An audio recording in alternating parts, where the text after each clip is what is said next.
Hey, welcome back to a new video, guys. Today's a new week. We're on to the third week of posting videos, so hopefully this one's a short one and you guys enjoy this one. It's a small quick little update.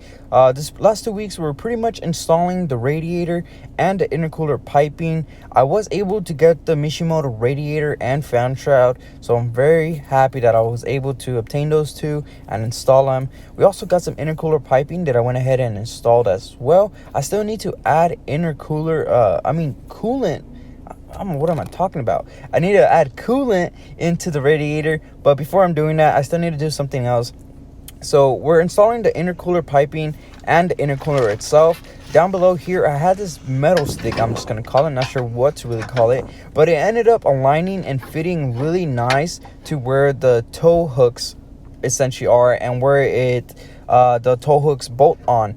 And so eventually what I ended up doing is I did remove both tow hooks, but I did use the bolt layout and use the same bolts for the metal and the intercooler to connect to that, and has made it pretty sturdy. Not 100%, but it's getting there.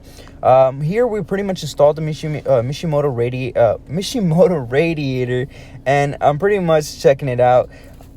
Now it's a new week. This film is from this week, and we were pretty much just trying to make the intercooler fit. Before I was able to conceal it under the hood, the piping, not so much with the Miata radiator, but I'm okay. I'm gonna have the intercooler piping stick out a little bit out of the hood. I don't mind, and it'll give it a little crazy look to it as well. I will be fiberglassing a front hood later on, so I'm not too stressed about it.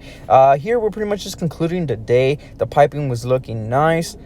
It wasn't fully completed assembled, but it did give me a visual representation of what I was looking for and trying to get the job done, and also make this secure as possible. Again, here's the Miata connected to where I had that metal piece. It ended up fitting exactly where I wanted to, and it looks really nice just sticking right behind the bumper.